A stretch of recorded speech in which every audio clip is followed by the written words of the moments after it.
नमस्कार, crime news देख रहे हैं आप। आपके साथ मैं हूं शिप्रा झा। अगले आधे घंटे तक हम आपको बताएंगे बिहार और झारखंड की हर वो वारदात जिसका सीधे आपसे सरोकार है। पूछेंगे पुलिस प्रशासन से सवाल, देना पड़ेगा हर एक जुर्म का जवाब। करेंगे छोटी से छोटी वारदात की गहनता से पड़ताल। तो चलिए शुरू करते हैं खबरों की पड़ताल।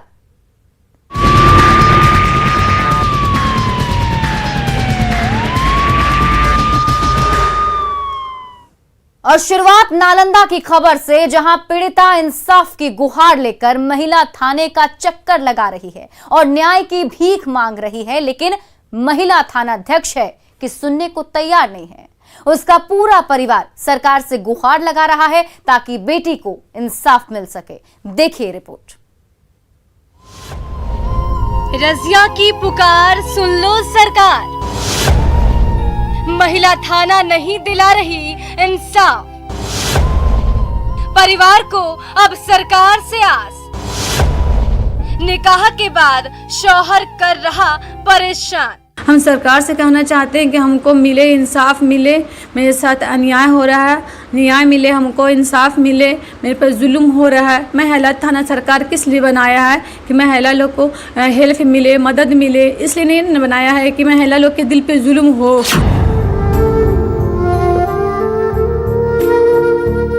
सुना आपने, ये है नालंदा जिले के बिहार शरीफ इलाके की रहने वाली रजिया प्रवीण, जो इंसाफ की गुहार लेकर दर दर भटक रही है। आंखों में आंसुओं का सैलाब लिए महिला थाने का बार बार चक्कर लगा रही है। एक महिला होते हुए महिला थाने की थानेदार इस फरियादी के दर्द को समझने के बजाय उसे नसीहत दे रही है और कह रही है कि समझौता कर लो, अपना सामान लेकर चले जाओ। ऐसे हालात में थक हार कर रजिया और उसके परिवार वाले अब सरकार से न्याय की गुहार लगा रहे हैं ताकि उसकी बेटी की जिंदगी बच सके और हंसी खुशी अपने शौहर के साथ रह सके। पैसे ऐसे कर रहे हैं तो हम केस कर देंगे, तो कहें कि जा केस कर, कहाँ करेगी, कर जाके हमको कोई फ़र्क नहीं पड़ता। पुलिस, दरोगा, एसपी, डीएसपी कहाँ जाएगी, जा, हमको कोई फ़र्क नहीं पड़ता। हम उसको तो पॉकेट में रखते हैं, उंगलियों पे नचाते हैं, ऐसा करके मेरे हस्बैंड बोलते हैं। और जब महिला थाना गए तो महिला थाना वाली बोली कि केस किस लिए करोगी, 10 बरस गुजर जाएगा केस करते कोई फ़र्क नहीं पड़ेगा, ऐसे वो अरेस्ट होने वाला नहीं है, और केस करोगी तो कोई फ़ायदा नहीं, तुम बोलो तो तुम्हारा सामान दे देते हैं और दिलवा देते हैं हम। रजिया प्रवीण का निकाह 31 अक्टूबर 2019 को बिहार थाना इलाके के दरगाह निवासी मोहम्मद मुख्तवीर उर्फ तालिब के साथ हुआ था। निकाह के बाद से ही उसका शौहर और परिवार वाले दहेज को लेकर उसे टॉर्चर करने लगे, बाइक और पैसे की डिमांड करने लगे। नहीं देने पर मारपीट कर घर से निकाल दिया, जिसके बाद से वो इंसाफ के लिए भटक रही है। पैसा चाहिए, उसका बहन लोग सब मिल के बोलता है कि 2.5 लाख रुपया दो, तो कैसे कैसे करके हम 1 लाख रुपया इंतज़ाम करके दिए। अब बाद में बोलता कि नहीं, मोटरसाइकिल भी चाहिए, 50,000 और लाओ, तो उसी में बात बढ़ते चला गया। हम लोग ना इनकार कर गए, भाई नहीं देंगे, कहाँ से देंगे, 2.5 लाख तो पहले ले चुका है वो सरवतना। उसी में शादी के टाइम में काफ़ी सामान भी दिए जो लड़की को मिलता, फर्नीचर वगैरह, सोना चांदी सब मिला टोटल। और उसके बाद में हम लोग महिला थाना में शिकायत भी की है, तो महिला थाना वाला भी कोई सुनवाई नहीं है। शादी किया, ले गया यहाँ से ले जाके, उसके बाद मार चूर निकाल दे, बाहर कर दे, भाई गया भेजा दी, निकाल दी बाहर, लेके आई घर अपने नैहर। फिर उसके बाद फिर गई, फिर आई, तो फिर निकाल दी समार के, भैंसुर भी निकाल दे, ननद मारा, तालिब मारा, ये सब घर मतलब उसका रजिया का मारा, सब मार चूर के निकाल दी, सब इसको नहीं रखेंगे।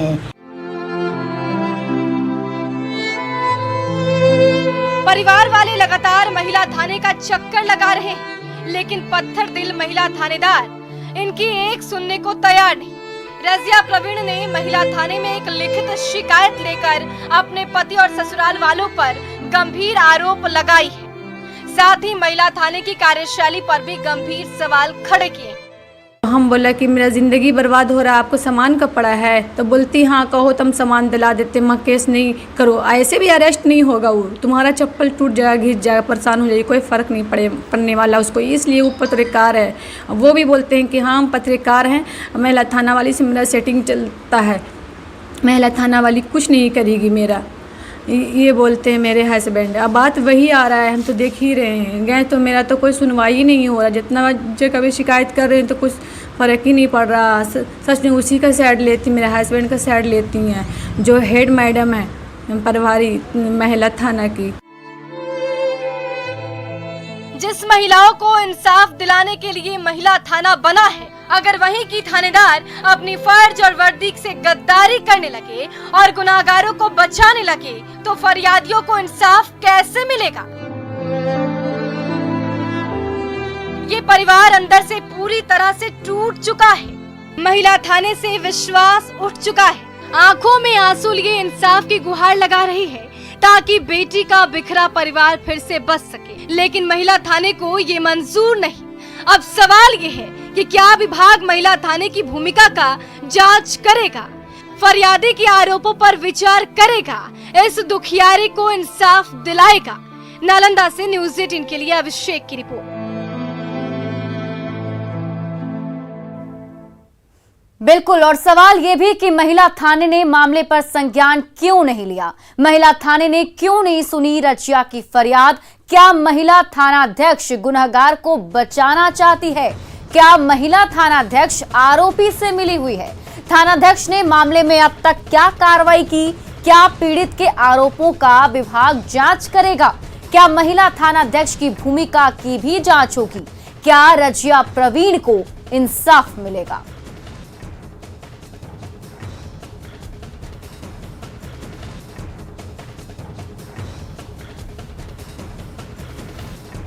तो अब रजिया का पूरा परिवार सरकार से गुहार लगा रहा है ताकि रजिया को इंसाफ मिल सके, क्योंकि महिला थानाध्यक्ष तो सुनने से रही, उनके पास जाकर एफआईआर दर्ज भी कराई गई, केस भी किया गया, लेकिन कोई कार्रवाई नहीं हुई। और हमारे साथ खुद पीड़ित रजिया प्रवीण फोन लाइन पर जुड़ी हुई हैं, उनसे सीधे बातचीत करते हैं। रजिया जी, बहुत बहुत स्वागत है आपका न्यूज़ 18 पर। और सबसे पहले तो मैं आपसे चाहूंगी कि सिलसिलेवार तरीके से आप बताइए कि आपकी शादी कब हुई थी, कब से प्रॉब्लम आनी शुरू हुई, और आप जब महिला थानाध्यक्ष के पास पहुंची कंप्लेन लेकर तो क्या कुछ कहा गया आपको? जी, मेरी शादी हुई थी 2019 में, 31 अक्टूबर को मेरी बारात थी। मेरी शादी ब्याह शरीफ बड़ी दरगाह हुई है, एमडी तालिब मुक्तदिर के साथ। तो हम महिला थाना गए थे तो मेरा केस दर्ज नहीं किया गया वहाँ। मेरे हस्बैंड तो कहते हैं कि हम महिला थाना से मेरा चेटिंग चलता है, तेरा कुछ नहीं सुनेगी। बात तो वही है। अब महिला थाना वाली कहती हैं कि 10 वर्ष गुजर जाएगा, चप्पल घिस जाएगा, कुछ फर्क नहीं पड़ने वाला, वो अरेस्ट नहीं होने वाला है, कुछ नहीं होगा, ये बोलती हैं। उनको आजाद छोड़ दो, बोलो तो हम तुम्हारा सामान दिला देते हैं और तुम उनको आजाद छोड़ दो। मेरा भाई शादी किया इतना ले देके, क्या उनको आजाद छोड़ने के लिए? बिल्कुल रजिया जी, आखिर क्या लगता है इसके पीछे की वजह क्या है? ऐसा कि आप बता रही हैं आपके पति पत्रकार हैं, तो क्या पहले से सेटिंग गेटिंग है, इसी वजह से जो थानाध्यक्ष हैं वो आपकी बात नहीं सुन रही? जी, पहले से सेटिंग है। मेरे हस्बैंड कह चुके हैं कि मेरा सेटिंग कुछ नहीं सुनने वाली तेरा। और हकीकत में वही बात सामने आ रहा है कि मेरा कुछ नहीं हो रहा है, करवाए भी तक केस भी दर्ज नहीं हुआ है, समझा। हम बहुत परेशान हैं, बहुत परेशान हैं। 5-6 महीने से हम दौड़ धूप लगा रहे हैं, वहाँ कुछ नहीं हुआ अभी तक। महिला थाना खुला है मदद करने के लिए, एक महिला की मदद करने के लिए, कि उसके महिला के दिल पे जुल्म करने के लिए, ये पहले बताइए। नहीं, बिल्कुल आपका सवाल बिल्कुल जायज है, और ये सवाल उठता भी है कि आखिर ये महिला थाने का कहीं ना कहीं निर्माण भी इसीलिए किया गया था, बनाया इसलिए गया था ताकि महिलाएं कंफर्टेबली उनके पास जाकर अपनी कंप्लेन कर सकें। लेकिन जब ऐसे तरह का रिस्पांस मिलेगा तो सवाल उठने लाजमी है। मुझे ये बताइए रजिया जी कि इसके बाद आपने कहीं और कंप्लेन करने की कोशिश की, इसके ऊपर कहीं किसी से बातचीत हुई आपकी? जी, डीएसपी साहब के यहाँ भी दिए थे आवेदन, तो वहाँ मेरे हस्बैंड को बुलाया गया था, समझा जी। तो मेरे हस्बैंड आए तो वहाँ साफ कहते मेरे हस्बैंड हम इसको नहीं रखेंगे, ऐसा कहते हैं जी। मतलब उनकी तरफ से साफ कहा गया है कि आपके साथ वो नहीं रहना चाहते हैं।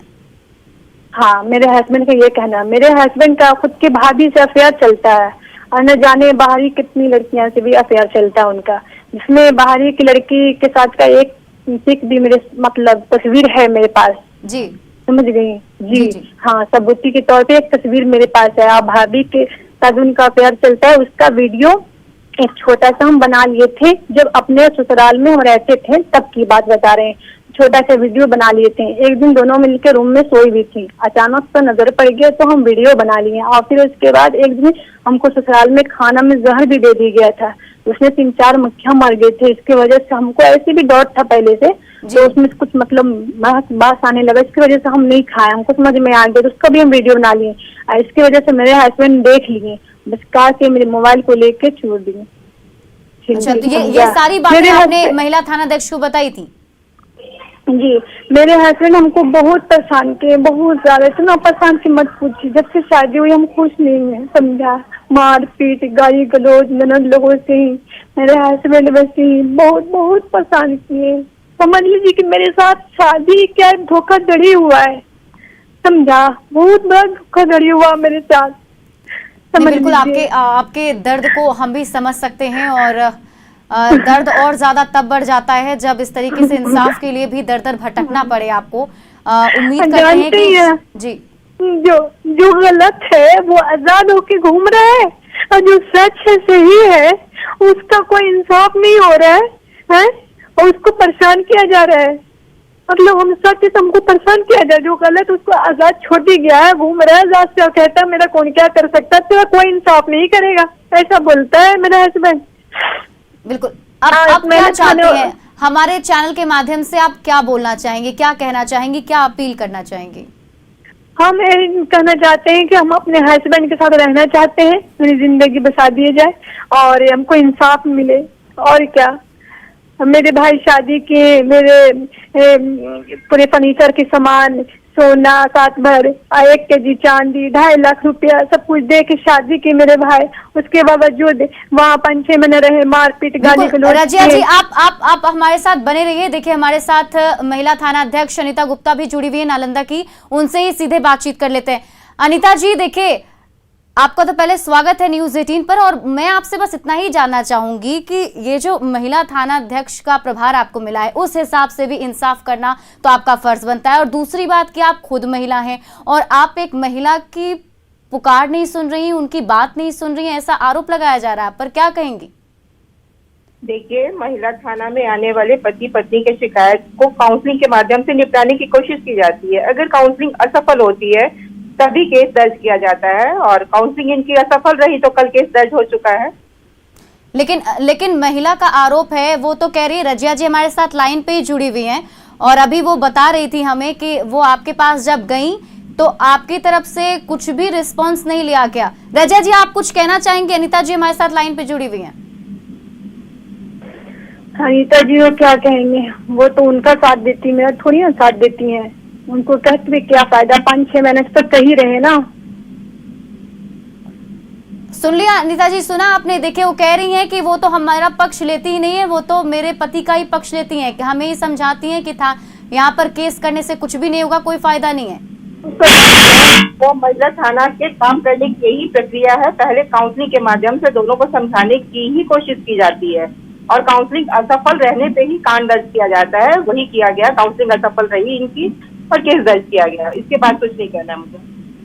तो काउंसलिंग क्या इस तरीके से किया जाता है कि ये बोला जाए कि आप कुछ भी कर लीजिए, आपके पति अरेस्ट नहीं हो सकते हैं, आप वापस ले चले जाइए, सब कुछ ठीक कर लीजिए, ये आरोप लगाया जा रहा है आपके ऊपर। लगती है, मेरी बात सुनी जाए, जो धारा लगती है, ये महिला प्रताड़ना की जो धारा लगती है, उसमें अरेस्टिंग का प्रावधान नहीं है। जी जी, रजिया जी, देखिए, ये आपके सामने ही क्लियर कर रही हैं, सब कुछ कह रही हैं। वो बता रही हैं कि जो भी होना चाहिए पहले सेटलमेंट किया जाता है, काउंसलिंग की जाती है। आपकी काउंसलिंग हुई थी, आप पहुंची थी वहां? तो मतलब महिला थाना किस लिए बना है कि मिलाया जाता है हस्बैंड वाइफ को, एक बार है, एक बार भी तो नहीं मिलवाई हमको। 5-6 महीने से दौड़ रहे हैं, तो हमसे बात कर लेती हैं, हमको चला देती हैं। कल होकर मेरा हस्बैंड आता है, उससे कॉल पे बात करती है, आता है तो उससे बात करती हैं, ऐसा करके बात होता है। हस्बैंड वाइफ को एक बार भी मिलाया जाता है ना, नहीं मिलवाई हमको आज तक नहीं। वहाँ महिला थाना में। मतलब आपका कहना है कि आपकी काउंसलिंग हुई नहीं, दोनों को साथ में बिठा करके बातचीत की नहीं गई? नहीं नहीं।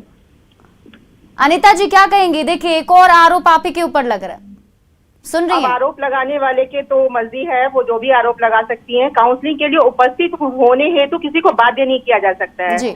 उसको मौका दिया जाता है। उपस्थित होना ना होना उसकी मर्जी है। उसको पकड़ के हम गिरफ्तार करके काउंसलिंग हेतु उपस्थित नहीं करा सकते हैं। इनके केस में अगला पक्ष हमारे महिला थाना में काउंसलिंग हेतु कभी उपस्थित नहीं हुए। हाँ, एसडीपीओ सदर साहब के समक्ष वो उपस्थित हुए, दोनों पक्ष उपस्थित हुए जी। तो वहाँ पे समझौता नहीं हो पाया, बीच का रास्ता नहीं निकल पाया। फिर वरीय पदाधिकारी के आदेशानुसार कांड दर्ज कर दिया गया। अब अनुसंधान में बिल्कुल। तो अनिता जी आगे क्या जैसा आप कह रही है कि केस दर्ज कर लिया गया, तो आगे इस पर कार्रवाई होगी, ये हम समझें? बिल्कुल, जो कानून सम्मत कार्रवाई होगी। अगर ये गिरफ्तारी चाहती हैं तो कानून अगर हमको गिरफ्तारी की इजाजत देगा तभी गिरफ्तारी होगी ना, कानून से ऊपर तो पुलिस नहीं है। जी जी, चलिए बहुत बहुत शुक्रिया हमारे साथ जुड़ने के लिए। मेरे हस्बैंड का कहना कि हम कुछ भी कर ले, मेरा अरेस्ट जी देखिए रजिया जी, अब कह दिया गया है कि आपकी जो कंप्लेन है वो ले ली गई है और अब उस पर एफआईआर दर्ज भी हो गया है, आगे इस पर कार्रवाई भी की जाएगी। उम्मीद है कि आपको इंसाफ मिले। बहुत बहुत धन्यवाद आपका हमारे साथ जुड़ने के लिए। चलिए रुक करते हैं कुछ और खबरों का। आरा में एक वीडियो तेजी से सोशल मीडिया पर वायरल हो रहा है और जिले के तेज तर्रार चीता फोर्स को मुंह चिढ़ा रहा है, खाकी के खौफ को नीलाम कर रहा है, पुलिस की शान में बट्टा लगा रहा है। देखिए रिपोर्ट। बदमाशों ने चीता फोर्स को दी चुनौती। आरा में दिन दहाड़े दिखाया बंदूक का धौंस। लाठी डंडे और हथियार से लैस दिखे दबंग। गांव में खौफ, कहां है चीता फोर्स। लैस लठैतों का झुंड हर किसी को डरा रहा है। ये देखिए दिन के उजाले में पुरुषोत्तमपुर गांव का खुला मैदान किस तरह से जंग का मैदान बना हुआ है। कभी बंदूकबाज नंबर 1 धमक दिखा रहा है तो दूसरी तरफ से बंदूकबाज नंबर 2 धावा बोल रहा है। ये देखिए बंदूक और लाठी डंडों की धमक से कैसे हर तरफ चीख पुकार मच गई है। शातिर बंदूकबाज दोनाली से डरा रहे हैं तो डंडाधारियों की टोली लाठी और डंडे लिए निहत्थों पर टूट पड़ी है। लाठी और डंडे की मार से लहूलुहान ग्रामीण रहम की गुहार लगा रहे हैं। ये देखिए लाठी की चोट खाकर खून से लथपथ हुआ ये युवक जमीन पर औंधे मुंह गिर पड़ा है तो उसे बचाने के लिए सगे संबंधी दौड़ पड़े हैं। दरअसल ये पूरा बवाल जमीन के बंटवारे को लेकर हुआ है। भाई ही भाई का दुश्मन बन गया है। घरेलू बंटवारे का झगड़ा इतना गहरा गया है कि साथ साथ पले बड़े भाई और चाचा ही एक दूसरे की खून के प्यासे हो गए हैं। पुरुषोत्तमपुर के इस घर आंगन में जमीन के टुकड़े को लेकर घंटों हो हंगामा होता रहा और सगे संबंधियों से लाठी डंडे की चोट खाकर निहत्थे परिजन ही जमीन पर लहूलुहान होते रहे। इस खौफनाक मंजर का वीडियो अब सोशल मीडिया पर वायरल हो रहा है, जो 10 जून की शाम का बताया जा रहा है, जो बहोरनपुर ओपी के पुरुषोत्तमपुर गांव का है, जो चीता फोर्स को चुनौती दे रहा है, जिले के एसपी के शान में बट्टा लगा रहा है, पुलिस की भद्द पिटवा रहा है। उसके बाद भी चीता फोर्स और संबंधित थाने की पुलिस की नींद नहीं खुली है। अब देखने वाली बात ये है कि पुलिस कब तक इन दबंगों पर कार्रवाई करती है और गिरफ्तार कर सलाखों के पीछे पहुंचाती है। आरा से न्यूज़ 18 के लिए अभिनव प्रकाश की रिपोर्ट। बिहार में 4 दिनों के भीतर दूसरी बार बम ब्लास्ट हुआ है। बांका के बाद अब अररिया में ब्लास्ट हुआ है, जिसमें एक व्यक्ति अफरोज घायल हुआ है। घटना बैरगाछी थाना क्षेत्र के बुद्धेश्वरी गांव की है। जब पुलिस जांच के लिए वहां पहुंची तो वहां से 2 देसी बम भी मिले हैं। विस्फोट के बाद पुलिस जांच के लिए पहुंची। एसडीपीओ ने बताया कि शुरुआती जांच में बम देसी लग रहा है। तलाशी के दौरान गांव में 2 जिंदा बम भी मिले। माना जा रहा है कि बम बनाने के दौरान विस्फोट हुआ है।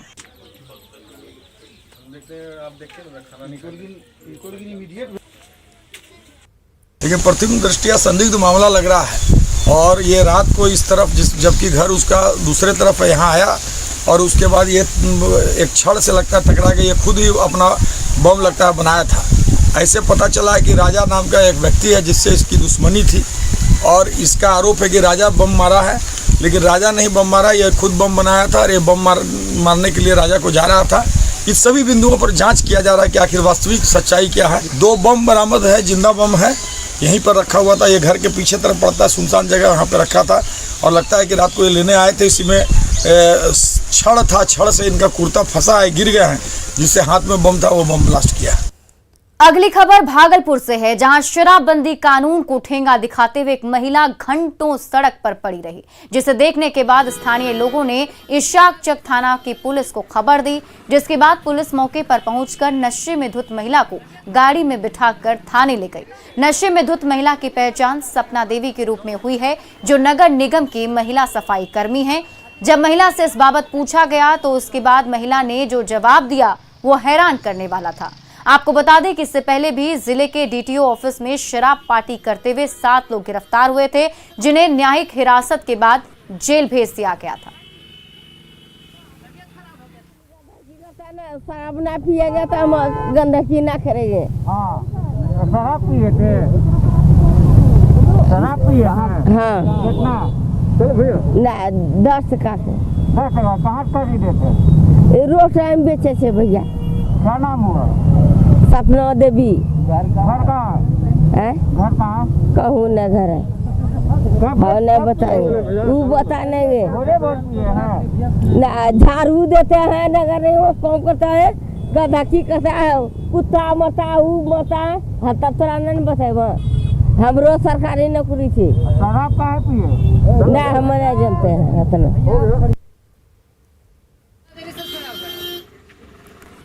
तो ये देखिए, यहाँ पे महिला जो है बेसुध पड़ी हुई मिली है। बताया जा रहा है कि महिला ने शराब पी रखी है और जो महिला है उनकी पहचान सपना देवी के रूप में हुई है। निगम की महिला सफाई कर्मी बताई जा रही हैं और इस खबर के सामने आने के बाद कई सारे सवाल उठ रहे हैं कि क्यों बाज नहीं आ रहे ये शराबी लोग और कौन बेच रहा है शहर में ये शराब। आखिर शराब इन्हें कहाँ से मिल रही है, ये भी सवाल।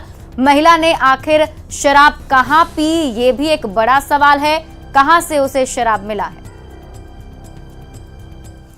और क्राइम न्यूज के इस बुलेटिन में अभी के लिए बस इतना ही, लेकिन न्यूज़ 18 बिहार झारखंड पर खबरों का सिलसिला लगातार जारी है।